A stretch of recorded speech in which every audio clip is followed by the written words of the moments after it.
So finite word length effects. So the effects which happen because you have only an n bits to store a particular sample is something very important in DSP. So fixed point representation, meaning if you have some filter coefficient, 1.2, 3, 4, 5, 6, 7. So let's assume you get a filter coefficient like that. Then we have to really plan how we will be representing it using a fixed point representation. And then of course 2 to the power n, this I already spoke about. And then when you are multiplying a data sample with your filter coefficient, there will be a multiplication operation, and that will lead to an error in round off and truncation. So we need to make sure that we always watch what is that error, and then if our error is not acceptable, we need to go back and use some scaling on our coefficients, and there are a number of techniques that are used to take care of that. So if fixed point representation is not handled properly, then one thing is we can have very large round of errors which will impact the truncation. But more importantly, our filter outputs could also become unstable. So that means a finite input might lead to a unbounded output. So that is something that needs to be taken care of. Then the next area that is relevant from a DSP perspective is the processor. So the processor is the place where all of these magical algorithms and operations happen. So the key components will be program memory, because whatever is our instructions, we need to save it. We also have the data that needs to be processed. So typically it will be incoming data from a camera sensor or a microphone or via the internet, so your communications networks. So all of this will be our data memory. Then the actual computation, and then input and output. So we'll take a look at this. So basically there are a few features which are common to all the DSP processors. So as we know now, the number of DSP processors that are out in the market is really exploding, and there are all sorts of processors with different speeds and number of cores and configured for different applications. So there's a whole lot of choices in that domain. So the choice of a DSP is also very important. It's very much application driven, it's very much cost driven, it's dependent on a whole lot of other factors also, like licensing terms and things like, and some non-technical things also. But coming to the common features, so there will be a path for the data to flow, there will be some sort of specialized instructions, there will be memory addressing schemes, and there will be controls for execution, peripherals to interact with the outside world, and instruction pipelining and parallelizing. So this diagram will make it clear. So the first step will be the program memory, where we will be holding our instructions, and we will also be holding our data that we will be by data. What I mean is things like filter coefficients and for the fixed data. Then there will be a program memory address generator, which is going to be generating an address and getting it from the program memory. So there will be a bus which will retrieve the data from the program memory, and then we put it in the data registers. We also have an instruction cache. Now, instruction cache is important because let us think of a scenario where you have a loop, and then you know that loop is a very it's a loop that has to run for, say, maybe 1024 times or something. Every time you have that loop, you cannot keep going back to program memory to fetch that instruction. But if it is in instruction cache, then our execution is speeded up, particularly for some very important operations. So then there will be an instruction cache. On the other side, there will be similarly a data memory address generator, and then data will be picked up from the data memory on a dedicated bus. Now this address generation can be linear, so continuously incrementing location 0, 1, 2, 3, or it can also be circular. So after I have finished my n, it goes back to 0. And particularly on the data memory side, that will be used. There will be many examples of circular memory addressing. And then we have the data finally sitting in the data registers and multiplier, ALU, and shifter. So basically, these logical and arithmetic and rotation operations, all of that will happen. And then the results will be going back into the data memory. Now, data memory will also interface along with our IO controller, which is the input output. So our peripherals will be sitting here. So these could be our AD, analog to digital converter, digital to analog converter. Could also have over the internet, over Bluetooth, over Wi-Fi, camera sensors, over HDMI. So all of this will be in this section. And when we talk about program sequencer, we have to think about all sorts of things like function returns, because when we are usually programming at a DSP processor level, we'll be in some cases using very specialized instructions which will directly access the hardware. So what I mean by that is, at that point we need to take care of, is my data 16-bit into 16-bit multiplication? It's not like when we run a normal C code, we don't think about how the data may be stored. But when we are writing code for DSP processors, we need to understand the storage format of the data, the alignment of the data very properly, so that we don't miss anything. And also we need to make sure that the data is optimally arranged and the code is optimally written to make use of the processor instructions. Like, for example, there'll be a lot of scope for doing instructions and for running operations in parallel. So for example, you can have the whole, whatever, if we are running a filter on a left channel, we can run the same filter on the right channel. And then how we will be making sure that that is done optimally. So all of that needs to be, programming a DSP involves all these performance and optimization characteristics. So now we move on to what I think is an interesting part of the case studies. So basically, this is captured in order to show how the principles that we have seen so far are used in a real world application. So I will pick up something that is all over the place now, and that is our wake word. So when we say something like Alexa, play song X, or hello Siri, what is the weather today, or hey Google, show me the movies that are running. So that is the whole application involving smart speakers. Now let us look a little bit at what is present in these devices.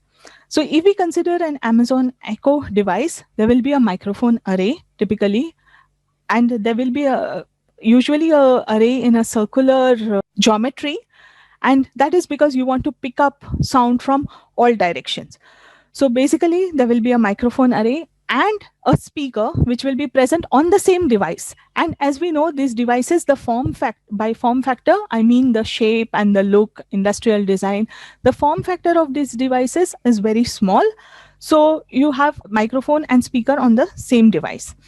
Now the mic will be used to capture the commands given by the user, and the speaker will be playing out two things. One is Alexa's response, and it will also be playing out whatever is the streaming audio. So for example, if I had asked it to play a song, it will be keeping on playing that song, and it will have a playlist, and that audio streaming will happen. Now during this time, I could be asking for another song to be played, or I could be asking for a weather report. So there's a whole chain of events that will get triggered the moment the user says, Alexa, play me song X. So first of all of these devices need to determine that a trigger word is spoken. So these words are called trigger words or wake words. So it then interprets the rest of the utterance. So something like, hey, Alexa, play song X. So that play song X, it will understand that, okay, I have to do something. So, but the first step is always wake word detection. So what are the challenges in the wake word detection? So if I have 10 people and ask them to say Alexa, everybody will pronounce it differently. Everybody will pronounce it at different speeds and with different accents. And once you have like an international set of users that you have to take care of, then the accents will also make a very big impact. So the training set that is required in such an application is very huge. Now, the other challenges would be if you so this is one I have tried to capture the different constraints that are in the picture. So let us assume that somebody is talking. So this is the person who is talking. And then this green line represents direct path voice. So the speaker is the Amazon Alexa device. So the green line is my direct path. Now, if I have a device where I hold directly close to me, like for example, the Fire Stick remote. So if I hold it close to me, then no problem. It only picks up my voice, and then it only needs to worry about things like accents and speed of pronunciation and whatever it has already trained on. But if we have a device which is sitting in a room and which is already playing out something else, then the constraints are many more. So the green line is our desired signal. Apart from that, let us see what else will be there. So there will also be an indirect path. So as we know, whatever we speak will be reflected by the walls of the room, by the objects in the room, and it will be picked up by this Alexa, by the Amazon device. Okay, so that will be one constraint. The second constraint will be background noise coming from outside. So maybe there are other people in the room, there are sounds of fans and motors, or some sound from traffic sound from the road. So all of this will be another category of sound. The third thing will be whatever content the device is playing. So before I said anything, the device was already playing some other song. So that sound will also be picked up by the microphone on the device itself. And that song will also bounce off against the walls of the room and be picked up. So there are so many, so rather than only the green line path, all these other paths will also be captured in that utterance. And that will add to its complexity. So in the middle of all these constraints, we still need to identify the keyword while keeping the error rate as low as possible. So what will be the error rate in this case? User has said Alexa and we have not detected, or the user has said something else and we have interpreted it as Alexa. So both the cases, we want to keep the error rate as low as possible. And then we'll have, so a typical wake word detection will happen this way. So there will be the microphone arrays, which has picked up this full composite signal. And there will be an audio front end, which will be doing the basic level cleanup. And then we have the wake word engine, and we have the automatic speech recognition and natural language understanding blocks.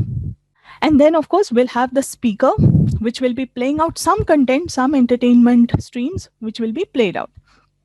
Now, the first thing that we need to know is we had seen that whatever song is being played out over here will be picked up by the microphone array, both via direct path and also via reflections.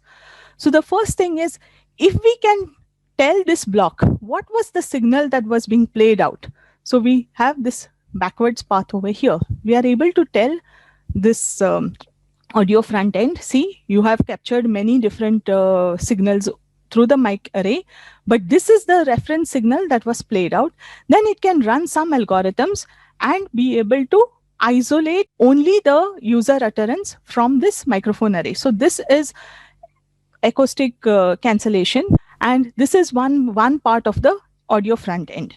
Another part will be audio trimming. So basically, we don't know when the wake word has come and when it will, for how long it will last. So basically, we make certain frames of the incoming audio, and we check for energy levels, and we do some thresholding and things like that in order to do some device level sanity checks. And then finally, we can send it to the wake word engine and the voice services in the cloud, and that will make a final decision on whether it was a wake word, and then what was the command that followed the wake word. So then based on the command, the speaker will respond. So if I had asked for a weather report, it will say it is going to rain at 6 p.m. in Bangalore. Or if I had asked play song Y, it will retrieve song Y and play that. So basically, this is what is the wake word detection. Now, there is a lot of customization and a lot of research which is happening. In some cases, there are some companies which are allowing users to set their own wake words, and then some of this wake word detection is happening on the device itself. In some cases, it is happening completely on the cloud. But in all these cases, we need to be able to provide first a good and clean signal. We need to be able to remove the loudspeaker signal from the incoming mic signal in order to make a good wake word detection engine. The other use case that I want to talk about is the field of spatial audio. So, like I had said earlier, the human ears are really wonderful devices. They can detect the direction of incoming sound and also the distance. And it's not so straightforward that we say a loud sound is coming from near and a soft sound is coming from far. We can make out many more things. We can make out soft sounds coming from near and loud sounds coming from far. So there's a lot of processing that happens within the human ears. And these basic principles are used in the field of spatial audio. So let me show two principles that I used. One is inter-arrival time difference. So that is in this case. So you have a sound source which is closer to the right ear and as compared to the left ear. So in both the cases, the two ears are capturing identical signals, but correlation operation will tell us that there is a delay on the left ear signal. Now in this case, knowing this delta t value, if we delay this right signal, then we can combine the two signals and we can get a consolidated signal. We can also use this difference to tell us, okay, the sound is coming from this direction. So basically a knowledge of the distance between the two microphones will help us to make a decision on the direction. So there are very interesting algorithms which help to do that.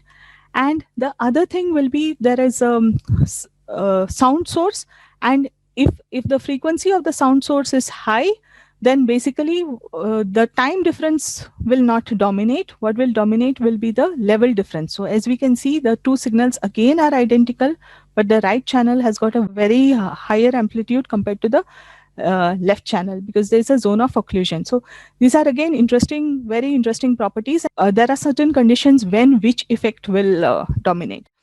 But coming to a real world application or scenario, so let's assume there's this bird and then this concentric circles represent equal distance from the drawn with the bird as a center. So if we see our left and right ears, our left ear is sitting on this light blue circle and our right ear is on the further circle. So the difference is delta t. So the time taken for the sound from the bird to reach left ear is t, and then in the second case it's t plus delta t from the diagram. So if we can separate the utterance of the bird, the loud sound to it as two and it as two different components, we can see that when the second part reaches the left ear, the right ear is hearing the first part, and that is what is telling the brain the bird is now on my left side. So this effect is manipulated a lot when we are doing things like Dolby stereo recording and in the virtual reality space, in the gaming space. So if I want to create an illusion that there is a bird that is flying from one side to the other, so let's assume the bird has to fly from this end to this end, then how will the user hear it? So first they will hear it in the left ear first, and then there will be a time when they will hear it at the same time. And then when the bird reaches the other side, this earlier sound will be picked up by the right ear. So this is the basic principle that it is used in spatial audio in order to create these effects. And this is the starting point of all our surround sound systems. So I think this is all I had to say about the use cases. State and art and evolution in this field is getting extremely advanced, and there are many algorithms which are coming constantly related to audio, video, image. The field of communications, wireless has also exploded, and there's a real need for DSP algorithms. There's a need for noise cancellation, need for packing more and more channels in the same bandwidth. Then there is also advances in deep learning, and in deep learning, a lot of applications are related directly to using audio, video, image data. So again, that is one field that is driving interest in DSP. And then you have gaming and virtual reality. And now standards are also evolving because we want to be able to mix and match pieces of equipment. In terms of career paths, there is really many. So a good foundation in DSP, along with being able to program the DSP processors. So we need some good programming fundamentals. We need to understand data alignment. We need to understand time delays. So those skills will really help us get into different domains. Like for example, I said deep learning and machine learning roles, because the more you understand your root data, the more meaningful features you can extract out of it. It's as simple as that. And then when we are considering things like the DSP processors and systems on chips are also multiplying, so many of them are coming customized with algorithms like echo cancellation that I spoke about. There are many chips which are already providing echo cancellation. So developing those algorithms for those chips.